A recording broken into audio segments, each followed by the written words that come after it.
honestly, I don't want to be morbid, but one day we're going to die, and you don't want to be on your deathbed saying, why didn't I give that a go? Just give it a go. And the thing is, we don't have all the answers. We don't know how. Well, I just say, work out your idea, work out your vision so that you know where you think you're headed, even if that changes, allow for flexibility. The Tribe podcast show is a production of Kangaroo Fern Media Lab, which is all about supporting you to start and build a thriving business.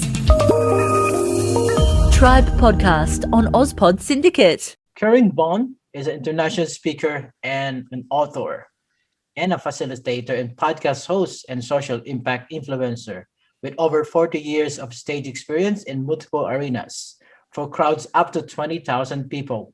Her uncanny ability to command the stage sends many return requests for her talent. Her award-winning book, Magnificent Kids, was the catalyst to her funding the global organization One Planet Classroom, which facilitates projects such as a clean water solution to schools and communities in Africa. In 2018, she launched Girls with Hammers, which hosts conference and workshop aimed at empowering women.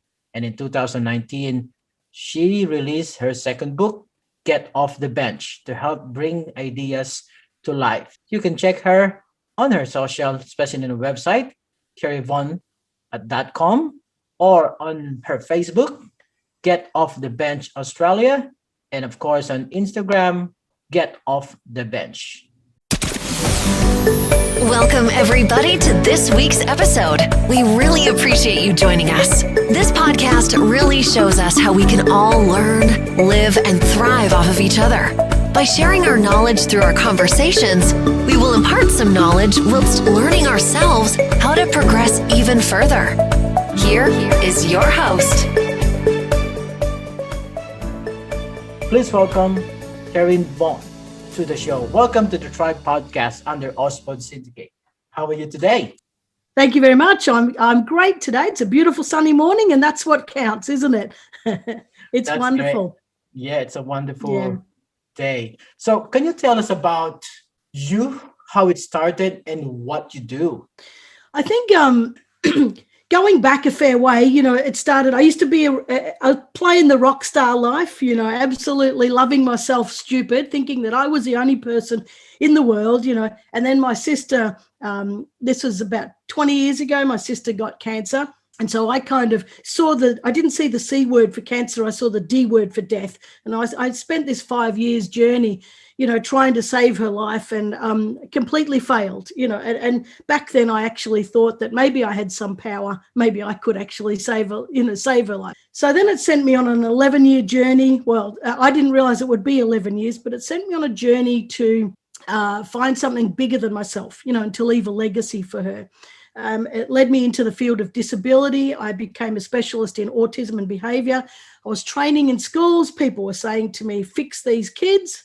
And so I ended up being a little bit miffed by that. So I wrote the book Magnificent Kids, and which was about 23 superheroes, all under the age of 18, doing world-changing projects. And I thought to myself, man, I'm 50. And if these kids are under 18 and they're doing all this, I need to pull my finger out and I need to do a lot more. So the book was a great achievement. Then when I had my book launch, a guy in Africa saw a photo, and he was a friend of a friend, and he said, wow, I'd like one of those books. I sent it over. He said, could we Skype and make a magnificent class? I said, yes, but I jump in. I'm the sort of person that jumps in all my feet and arms and head in the mud, straight in. So I said, why don't we do a Skype project? And kids in Australia can Skype with kids in Africa in school. Anyway, so we went into that process, and I tried to send laptops. That was a nightmare. You just can't send laptops into Africa. I did get 28 in, but stupidly, and I want to talk about this bit because this is where I think people need to accept failure. I sent laptops into country where 95% of them, this was into Uganda, don't even have power. So that was stupid. It was impossible to get them in, but also the kids in Africa were in bed when the kids in Australia were in school. So this project was never going to work. And I jumped in on this great idea and set up this business called One Planet Classrooms. And I didn't even know how to set up a not-for-profit. I just set it up as a business.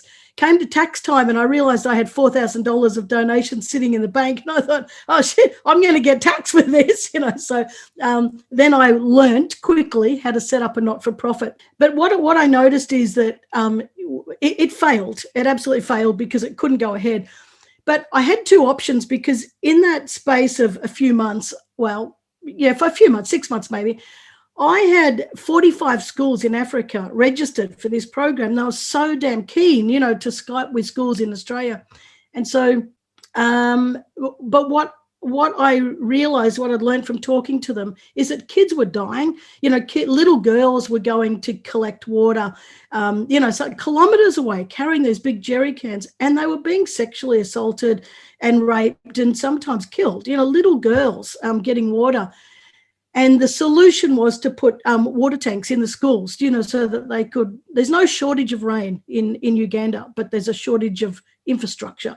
So I just flipped it. I decided, well, why don't, now that I've got connections with all these people and I don't have to go through the government, I can just. This podcast is brought to you by OSPAD Syndicate, powered by Kangaroo Fern Media Lab. Kangaroo Fern is Australia's independent video and podcast management agency with a mission to help individuals and entrepreneurs to start their own podcast and harness the power of podcasting. Book now via www.kangaroofern.com. Go straight to them. I'm going to put water tanks in and water wells. So we do water wells, water tanks. We put solar systems in schools so kids can stay back and study. We've got women's empowerment projects going on. We've bought blocks of land, rebuilt a school. We sponsor 120 kids. So that's that part of it. And then in 2018, I was on stage at an International Women's Day event. I didn't need to speak, but no, I'm a speaker. I can't help myself. And I jumped in again and I said, I will launch a purposeful female-focused initiative. I got down off the stage and thought, shit, now what am I going to do? So that was where I launched Girls with Hammers with my partner. And we do conferences for women and retreats and online events. And then in 2019, I was speaking at a conference and the guy running it said to me, can you run a workshop on how to get projects started? And I said, why are you asking me? I don't know how to get projects started. He just looked at me like, are you kidding me?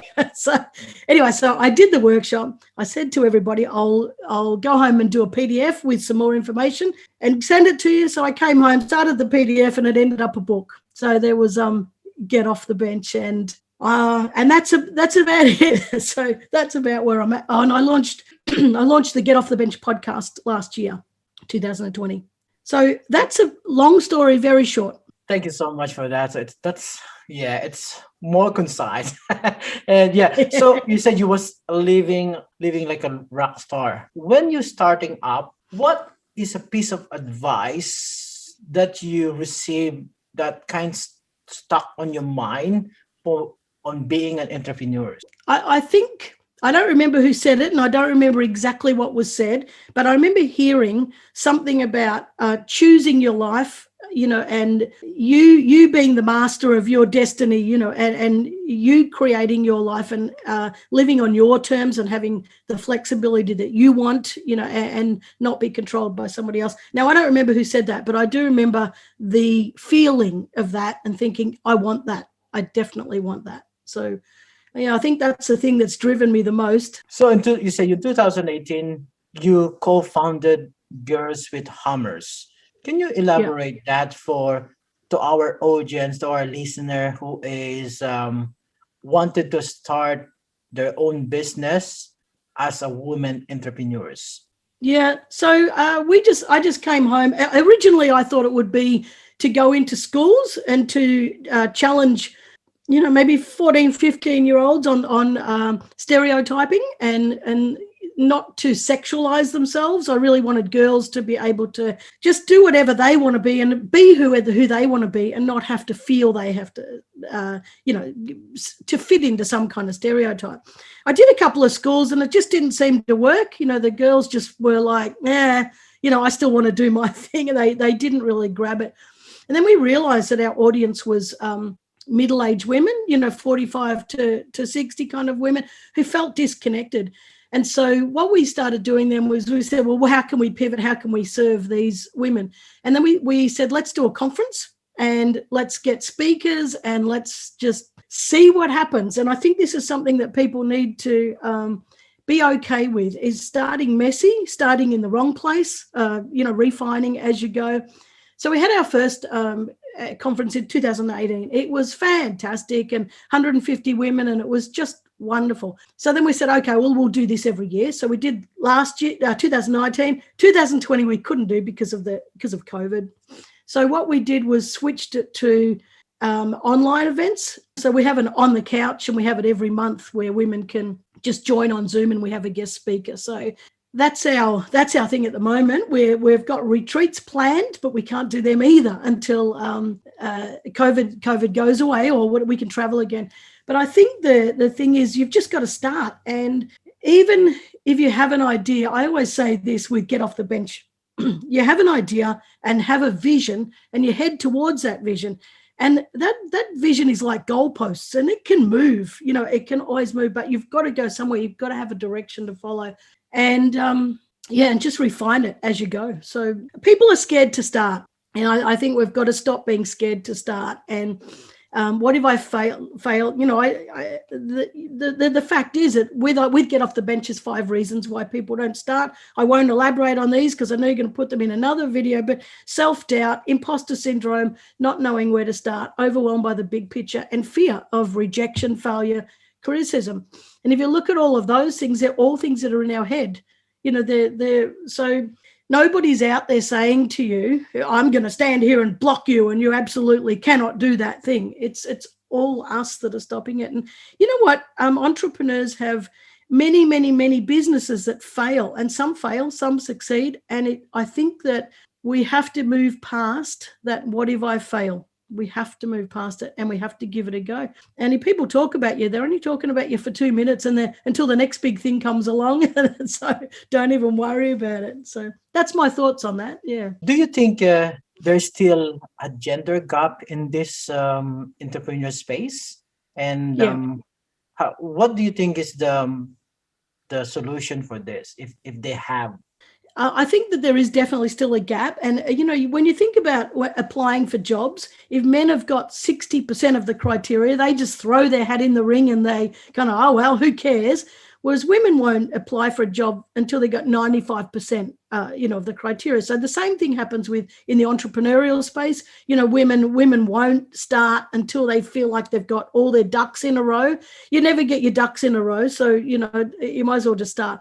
But I think that the solution to that is, one, just giving it a go, but surrounding yourself by a group of women who support you. So being part of a group, on a Facebook group, or being part of a networking group.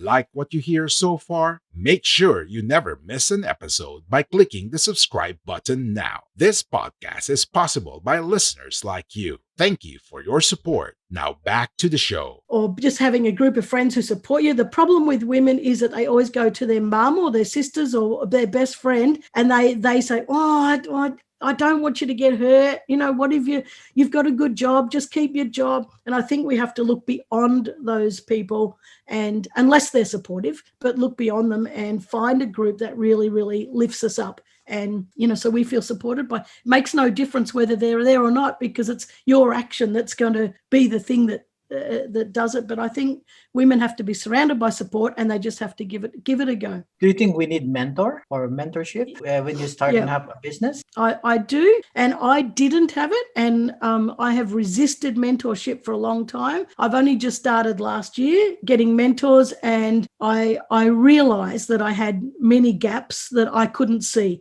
and I think that mentors will help you to see the gaps that you simply can't see yourself. And it's just that person in your corner, that person that says, come on, get back up when you don't want to get up. And they help you to see things that because you get so overwhelmed when you're trying to start up a business. And there's somebody who says, okay, stop. Let's sort this mess out. Let's put it all on the table and let's go through it. And then once you do that, you can see that I was worrying about so many things I didn't need to. So yes, I do. I think that, and I also think it's good for entrepreneurs to be mentors. I think that's a way of giving back, and I think it actually helps you to grow as an entrepreneur yourself if you're helping somebody else in their journey. All right, so I might need one.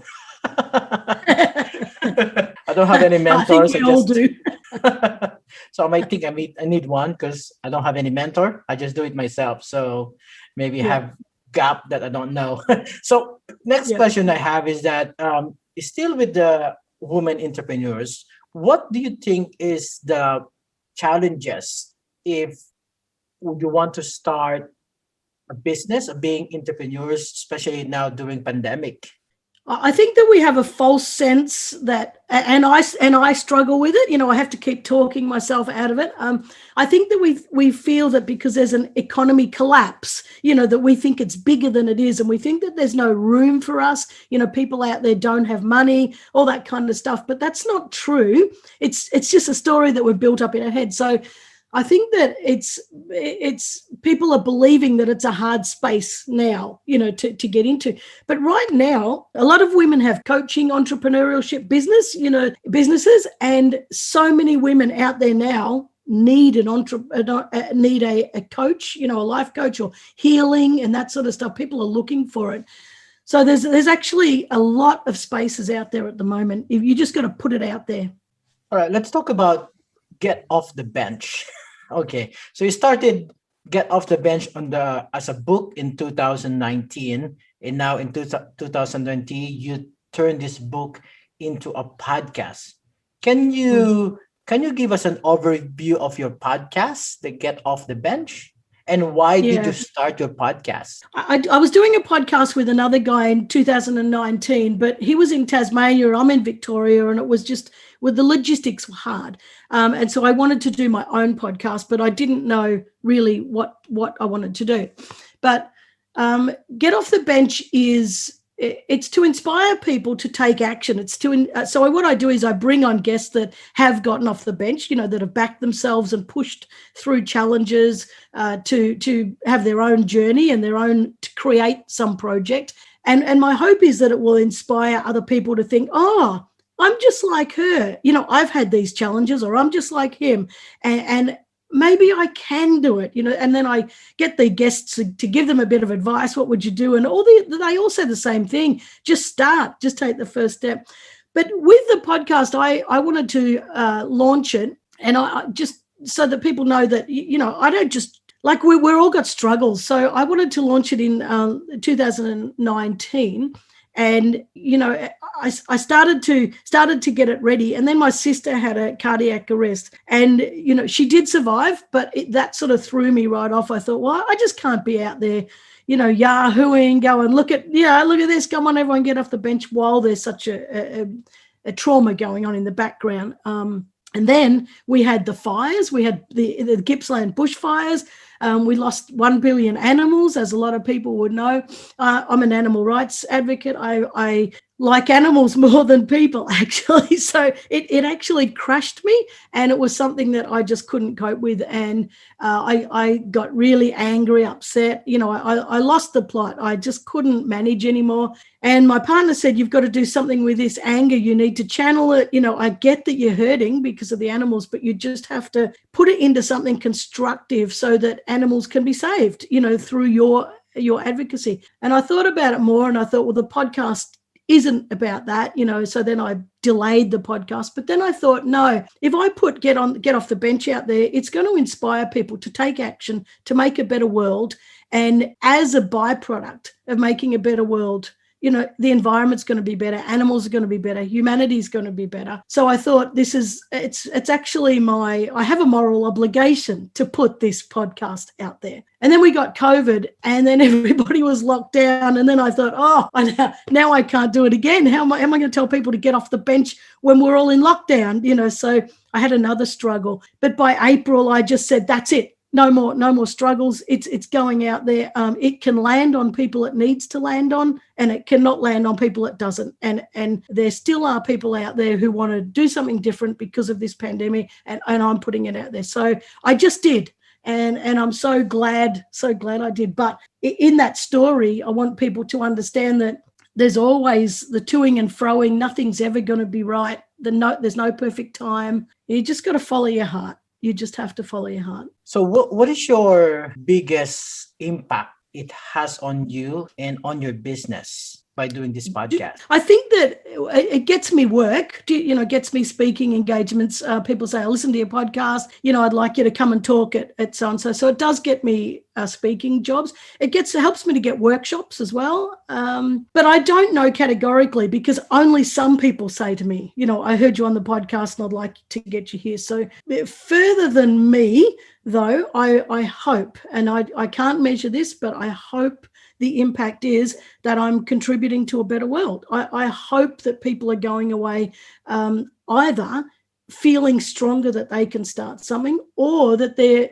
reflecting on how they contribute to the world as a whole. So that's the impact that I hope I'm making, more so than what it brings me. Do you think, to our business owners or entrepreneurs, do you think is podcasting will be a good part of their business if they want to have a brand awareness? We are Independent Podcast Network. We are Guerrilla Podcast Syndicate. Would you like to hear your brand while supporting quality podcasts? Contact us now at advertise@guerrillapodcastsyndicate.com. Yeah, I do. I really do, because you become known for that person. You become known for that thing. It's you're the go-to person for that. And sometimes we think, there's already somebody doing that. There's already somebody doing that type of thing, but nobody's got your voice. And I think that, we can put ourselves on websites and we can put pictures of ourselves up everywhere. And people can see what we look like, but people resonate with how we sound like. I like the way she sounds.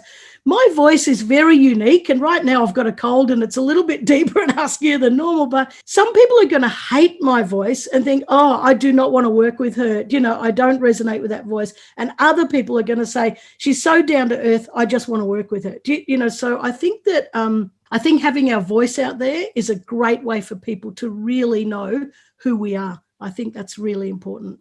What is your favorite book that you would recommend it to people who is starting up or already on as entrepreneur already? Get off the bench. No. Aside from that. I actually, maybe the 7 Habits of Highly Successful People, that's or whatever it is, highly influent. I can't remember what it is. The 7 Habits. I think there's a lot in that that's quite good. But to be honest with you, I've written 2 books, but I'm not a reader. I don't read many books at all, and I listen more to podcasts, to get information. And I wish I could give you a better answer, but I can't. I'm just not a good reader.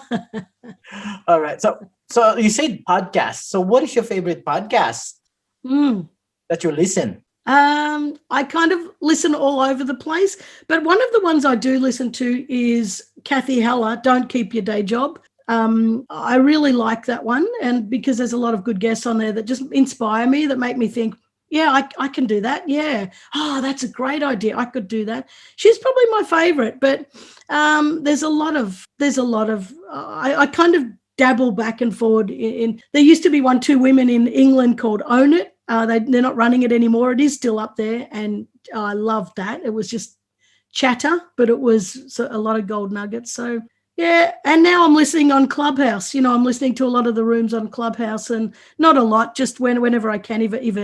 If a title grabs me, I go and listen in there, and I always get a nugget, a gold nugget. So yeah. Oh yeah.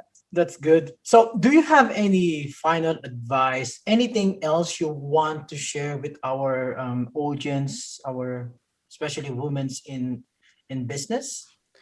Look, it's just the same as I always say, just have a go, start messy. If there's something that you want to do, give it a go, and you can start small. I always call it wing walking. You can have one foot in your job and one foot in your side hustle. Take Fridays off and just start doing it on Fridays, or one day a week, or start doing a few hours a week. Start doing that thing, because honestly, I don't want to be morbid, but one day we're going to die, and you don't want to be on your deathbed saying, why didn't I give that a go? Just give it a go. And the thing is, we don't have all the answers. We don't know how. Well, I just say, work out your idea, work out your vision, so that you know where you think you're headed, even if that changes. Allow for flexibility. But take that first step, put that paver down and step on the damn thing, and the next one will appear. When it will appear, because once I've taken that step, it's like, oh, now what do I need to do? Oh, that's what I need to do. And then the next one, oh, that's what I need to do. The best advice, just start, give it a go. If it fails, who cares? What's failure anyway? Failure is just feedback. Just who cares? Start again. You start in a different way. That's all. Just go. Please just go, because the world needs you. And you've got a moral obligation. If you've got something the world needs, you should do it. The world needs you. That's it. Thank you so much for that. So if our audience, our listener, and who's watching you on YouTube or Facebook, how they can contact you? Yeah, they can contact me through my website. So there's contact forms on there, kerrynvaughan.com. So KERRYNVAUGHAN.com. Facebook at Get Off the Bench, and Instagram Get Off the Bench. So, and also LinkedIn, just Kerryn Vaughan. I'd love to connect with anybody who's listening, and yeah, please. And you can hit me up for a virtual coffee on my website. So hit that button and let's have a chat. Thank you so much for your time. And thank you so much. So thank you for all our listeners, and thank you for your time. And of course, see you next week for another episode of Tribe Podcast under Ospod Syndicate. And also, if this podcast is brought to you by Kangaroo Firm Media Lab, a podcast management service. So if you are looking on getting started on a podcast, or you already have a podcast, you wanted to manage it, just call them or book them at kangaroofirm.com. Thank you. See you next week. Bye. Thank you. Thank you for listening. Make sure to visit our website at www.ospodsyndicate.com.au, where you can subscribe to the show in Apple Podcasts, Google Podcasts, Spotify, Stitcher, or via RSS, so you'll never miss a show. While you're at it, if you found value in this show, rate and review this podcast and share it with your friends. You can also join the conversation with Ospod Syndicate on Facebook, Twitter, and Instagram. Please consider on making a donation to help us keep making the podcast you love. If you have any questions, feel free to reach out to us.